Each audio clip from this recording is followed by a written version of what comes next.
और ये 5 साल अगर हम चैन से जीना चाहते हैं, क्योंकि एक बार गलती हो गई, हमारा सांसद 5 साल नहीं बना, तो जो बीजेपी का सांसद बना उसने हमारे लोगों को खूब परेशान करने का काम करा। सही है कि नहीं? सही है कि नहीं? और ये चीज समझ लेना कि ये चुनाव कांतिलाल भूरिया का नहीं, हर कार्यकर्ता का चुनाव है, क्योंकि कांतिलाल भूरिया को थानला के नाम से पूरे मध्य प्रदेश में जानते हैं। तो ये आप सबकी इज्जत का सवाल है। हेमंत सोरेन जैसे मुख्यमंत्रियों को जेल में डालना पड़ रहा है। कभी सुना कि चुनाव के पहले मुख्यमंत्रियों को जेल में डाला जा रहा है? ऐसा कभी सुना क्या? कभी नहीं सुना।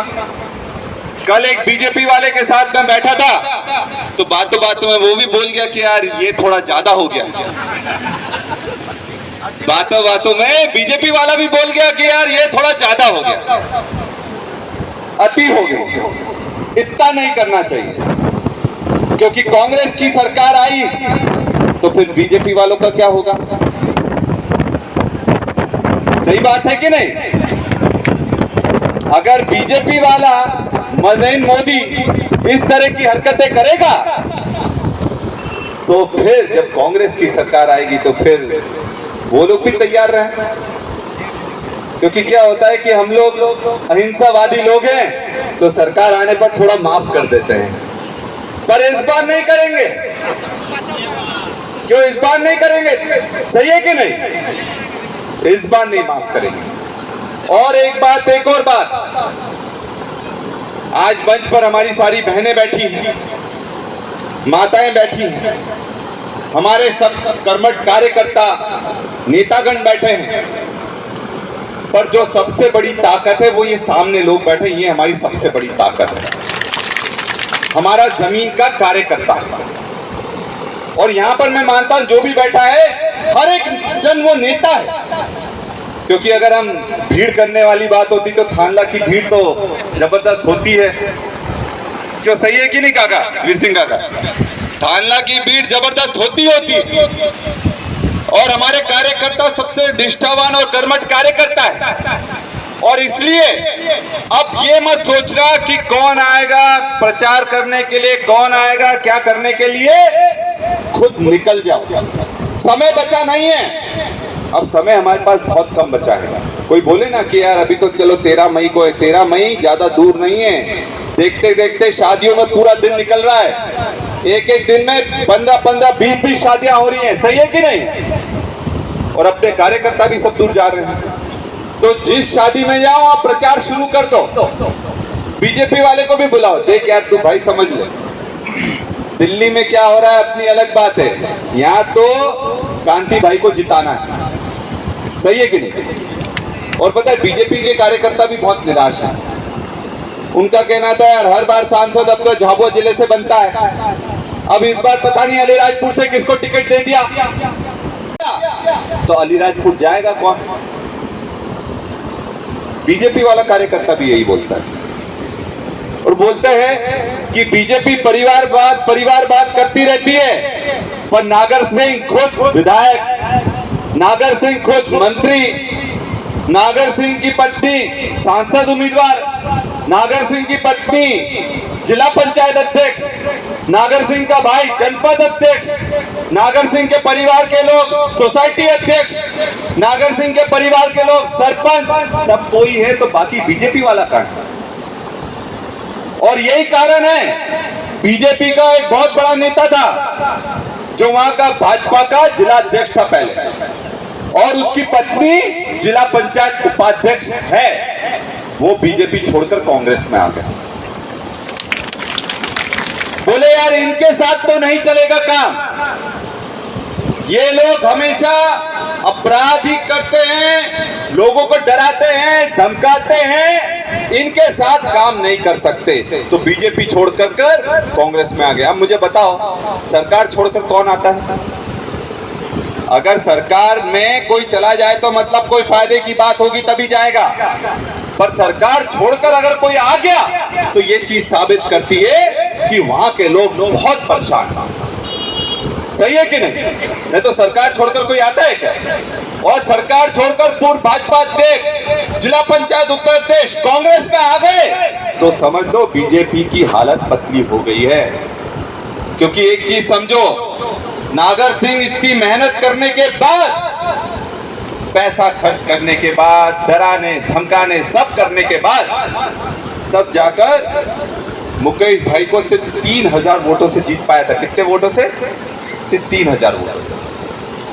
तो आप समझ लो कि वहां के लोग तो नागर सिंह को चाहते नहीं। जब वहां के लोग नहीं चाहते तो यहाँ के लोग क्यों चाहेंगे? और सबसे बड़ी बात, ये लड़ाई एक चुनाव से बड़ा संग्राम है। जल जंगल जमीन की लड़ाई है ये। नागर सिंह आ गया तो हर विधानसभा में खदानें खुलवा देगा वो। क्योंकि नागर सिंह का चुनाव मैनेजमेंट कौन कर रहा है? कौन कर रहा है चुनाव मैनेजमेंट? कौन कर रहा है? तो आप एक चीज समझ लो, अगर वन मंत्री जो पहले जिस पर आरोप है कि पूरा कट्ठीवाड़ा का जंगल साफ कर दिया उन लोगों ने, तो बाकी कई जंगल बचेंगे क्या? बचेंगे क्या? और यही वन मंत्री है वहां पर खदान चलाता है जहां पर अपने इधर के लोगों की पार्टनरशिप है। तो ये सब जगह आदिवासियों को फाड़ कर खदानें नीलाम कर देंगे। एक चीज समझ लेना, हकीकत है कि नहीं है? और मैं तो बोलता हूं, नागर सिंह जो इनके परिवार के लोग पूरे कट्ठीवाड़ा का जंगल साफ कर दिया, उसी को बीजेपी ने वन मंत्री बना दिया। तो चोर के हाथ में चाबी दे दी कि नहीं दे दी? अब वो बोल रहे हैं वनों को बचाओ, वनों को बचाओ, पर्यावरण को बचाओ। अरे कहां से बचने वाला है? पूरा बिक जाएगा, पूरे जंगल साफ हो जाएंगे, सब दूर खदानें खोल दी जाएगी और जो आवाज उठाएगा उसको जेल में बंद कर दिया जाएगा। अपना आदिवासी भाई एक जरा सा पेड़ काट लेता है तो जेल में बंद कर देते कि नहीं कर देते? करते हैं कि नहीं करते? मैं यूथ कांग्रेस प्रदेश अध्यक्ष जब था सिरोंज में, सिरोंज लगता है विदिशा में, सिरोंज में विश्व आदिवासी दिवस के दिन 9 अगस्त के दिन जब जंगल में कुछ आदिवासी गए तो उनको गोलियां मार दी थी और मर भी गए। मैं खुद उनको देखने गया था, जो अस्पताल में भर्ती था उनके साथ ही उनको देखने गया था। तो ऐसी घटनाएं बहुत होने वाली हैं। अगर ये भाजपा के लोग, इसलिए हमें ध्यान से लड़ाई दमखम से लड़ना पड़ेगी। अपने सम्मान का चुनाव है, अपना व्यक्ति है। कांतिलाल भूरिया किसका व्यक्ति है? मेरे को बताओ, किसका व्यक्ति है? किसका है? सबका है कि नहीं है? और यहाँ पर जो कुछ भी कांतिलाल भूरिया आज है उसमें थानला का सबसे बड़ा योगदान है। और आज झाबुआ जिले की जो पूरे मध्य प्रदेश और भारत में पहचान है उसमें कांतिलाल भूरिया का सबसे बड़ा हाथ है। तो हमें पहचान देने वाला कौन? कांतिलाल भूरिया। आज कहीं भी मध्य प्रदेश में चले जाओ तो कांतिलाल भूरिया के नाम से याद करते हैं, बोलते हैं कि हाँ यार भूरिया जी हैं, मंत्री थे तब उन्होंने ये करा, आदिवासियों के लिए ये करा, स्कूल खुलवाए, कॉलेज खुलवाए, एकलव्य स्कूल खुलवाया। जो तालाब जितने भी आपको दिख रहे हैं सब कांतिलाल भूरिया की देन है कि नहीं? जहां से हम पानी पीते हैं वो कांतिलाल भूरिया जी की देन है। जो पढ़ाई लिखाई करने के लिए स्कूल कॉलेज खुले वो कांतिलाल भूरिया जी की देन है। जो ट्रेन का प्रोजेक्ट जब मनमोहन सिंह जी आए थे, जो स्वीकृत हुआ झाबुआ अलीराजपुर में, वो स्वीकृत किसने करवाया? आजकल तो सरपंचों को कोई अधिकार नहीं है। कोई अधिकार है क्या?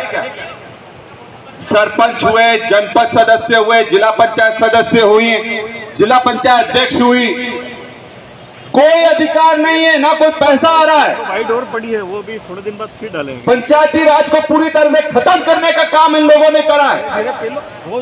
माफिया राज स्थापित करने का काम करा है। कट्टा को बुला के वो काम करवा दिया। और सबसे बड़ी बात, अभी सबके यहाँ पर शादियां हो रही है नहीं हो रही है? हो रही है कि नहीं? हो रही है ना? चांदी का दाम एक साल में 70,000 किलो से बढ़ाकर 84,000 किलो कर दिया। 14,000 रुपए बढ़ा दिया। किसकी जेब से जा रहा है? अपनी जेब से जा रहा है कि नहीं जा रहा? आदिवासियों में बिना के चांदी के शादी हो सकती है क्या? 90 पार। हाँ, किसी ने मुझे बताया था थाना में 90 पार है। तो 20,000 रुपए बढ़ गए तो जा किसका रहा है? हमारे लोगों के जेब से जा रहा है। अब बीजेपी वालों को तो कोई फर्क नहीं पड़ता, सेठों की पार्टी है वो। बीजेपी मतलब सेठों की पार्टी, सही है कि नहीं? जितने भी सेठ है वो आपको बीजेपी में मिल जाएंगे और सेठों की पार्टी है वो। ये सेठ वो सेठ सारे सेठ भाजपा में। 13 मई तो अब कोई भी आए बोला 13 मई, अरे बीजेपी गई। और हकीकत है, जहां 13 तारीख को आपने मतदान करा, बीजेपी का सुपड़ा साफ हो जाएगा, पूरा सुपड़ा साफ हो जाएगा। तो ये जो भी आए बोला 13 मई बीजेपी गई, और ये पक्की बात है। और हम लोग पूरी ताकत से भरोसा कर ये पूरी ताकत की लड़ाई आपकी है और हम कंधे से कंधा मिलाकर लड़ेंगे। और आपको एक चीज बता दूं मैं, ये चीज जो मैं बता रहा हूं ध्यान से सुन लेना। क्या सुन लेना? कि आप लोगों को अपना अपना क्षेत्र संभालना पड़ेगा। कोई बड़ा नेता नहीं, बूथ संभालो। 5 बूथ लो, 10 बूथ लो, उससे ज्यादा मत लो। अपने अपने बूथ जीता कर दो। सब बड़े नेता हैं, हम लोग भी बड़े नेता हैं, ये लोग भी बड़े नेता हैं, आप लोग भी बड़े नेता हैं, पर इस बार हमें बूथ